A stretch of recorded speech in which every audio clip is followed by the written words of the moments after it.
ইসলাম আসার আগের যুগের নাম জাহেলিয়াতের যুগ। আমাদের নবী হয়ে আসার পূর্বের সময়ের নাম হলো জাহেলিয়াতের যুগ, মানে অশিক্ষিত যুগ। সেই যুগে নারীদের দাম দেওয়া হতো না। এ ব্যাপারে আল্লাহ কি বলেছেন, আল্লাহ রাসূল কি বলেছেন আমরা শুনব ইনশাআল্লাহ। তারপরে ইহুদি খ্রিস্টান নারীদের দাম দেয়নি, আজও দেয় না, কোনোদিন দেয়নি। ইহুদি খ্রিস্টান নারীদের ব্যাপারে কি বলেছে তা আমরা শুনব ইনশাআল্লাহ। আর হিন্দু পৌত্তলিক মূর্তি পূজা করে যারা, তারা নারীদের ব্যাপারে কি বলেছে আমরা এ ব্যাপারে অবগত হব ইনশাআল্লাহ।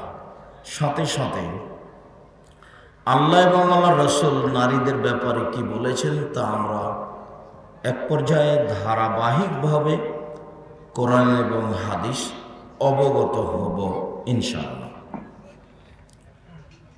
জাহেলিয়াতের যুগে নারীদের ব্যাপারে আল্লাহ তাআলা বলেন, ওয়াইদা বুশশিরা আহাদুহুম বিল উনসা যাল্লা ওয়াজহুহু মুসওয়াদ্দান ওয়া হুয়া কাযীম। জাহেলিয়াতের যুগে, বন্যতার যুগে, বর্বরতার যুগে যখন পিতাকে বলা হতো যে আপনার মেয়ে জন্ম নিয়েছে, তখন পিতার মুখ কালো হয়ে যেত, মনে হতো যেন পিতা বিষ পান করেছে, তাই তার আকৃতি পরিবর্তন হয়েছে। মেয়ে জন্মের কথা শোনার সাথে সাথে মুখটা কালো হয়ে যেত, মনে হতো যেন বিষ পান করেছে। সে মানুষ সমাজে যেত না। ইয়াতাওয়ারা মিনাল কওমি মিন সুই মা বুশশিরা বিহি।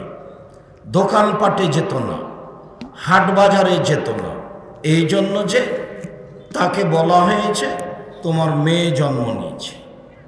সে সেটাকে অপমান মনে করত, সে সেটাকে সামাজিকভাবে খুব কষ্টকর মনে করত। আইয়ুমসিকুহু আলা হুনিন আম ইয়াদুসসুহু ফিত তুরাব। অপমান অবস্থায় মেয়েটাকে মাটিতে রেখে দিব, অপমান অবস্থায় মেয়েকে রেখে দিব না মাটিতে পুঁতে দিব? যদি মাটিতে পুঁতে দিই বালাই চলে গেল, আর যদি রেখে দিই অপমান সুনিশ্চিত। আর যদি রেখে দিই অপমান সুনিশ্চিত।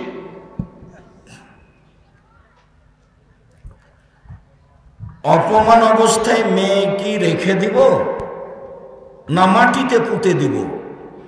যদি মাটিতে পুঁতে দিই বালাই চলে গেল, আর যদি রেখে দিই অপমান সুনিশ্চিত।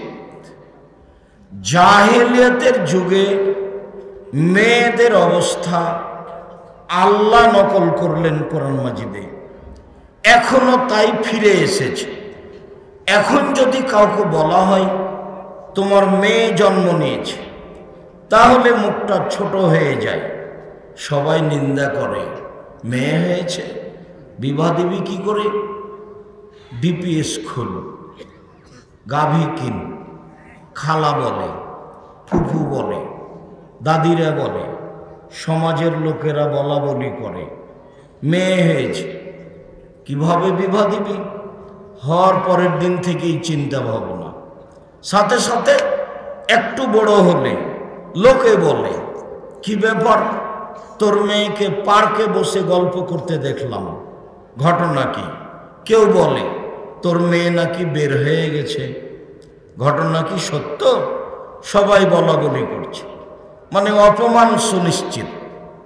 বগুড়ার এক লোকের একটাই মেয়ে, সিলেট কলেজের উনি প্রিন্সিপাল, আর তার স্ত্রী এক কলেজের শিক্ষিকা। একটাই মেয়ে, বের হয়ে গিয়ে বিবাহ বসেছে। তো বলছে আমি মেয়েকে অস্বীকার করলাম, আর মেয়ে স্বীকার করে না। দীর্ঘ 20 বছর 30 বছরে স্বীকার করেনি, এখনো করে না। গত পরশু দিনের ঘটনা, তার স্ত্রী বলল যে সে তার মেয়েকে এখনো স্বীকার করে না, না করে দিয়েছে। তবে ও মরলে ওর মেয়ে ওর বাপের জমি জায়গা নিয়ে নেবে, অন্তত অর্ধেক। তো অপমান সুনিশ্চিত। তার মানে জাহেলিয়াতের যুগ আবার ফিরে এসেছে, বন্যতার যুগ, বর্বরতার যুগ, অসভ্যতার যুগ, মেয়েকে মাটিতে পুঁতে দেওয়ার যুগ ফিরে এসেছে। ও বলছে যদি আমি মেয়েকে পাই তাহলে জবে করে নদীতে ভাসিয়ে দেব। এটা তার কাছে সহজ। কেন? লোকে নিন্দা করে আপনার মেয়ে নাকি বের হয়ে গেছে। এটাই ঘটনা সেই কালে ছিল, যার কারণে তারা মেয়েকে মাটিতে পুঁতে দিত। সম্মানিত দিনী ভাই বোন, এই ছেলেরাই, তোমরা যারা দায়িত্ব পালন করছো দেখো, ডান দিকে যেসব লোক দাঁড়িয়ে আছে তাদের বসার ব্যবস্থা করো।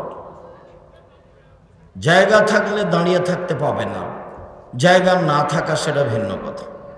আর যারা আপনারা দিনী বোন আছেন, কথা বলবেন না দয়া করে আজকে। আর একজন যদি আপনার গায়ের উপর দিয়ে চলে যায় তবে আপনি মুখ খুলবেন না।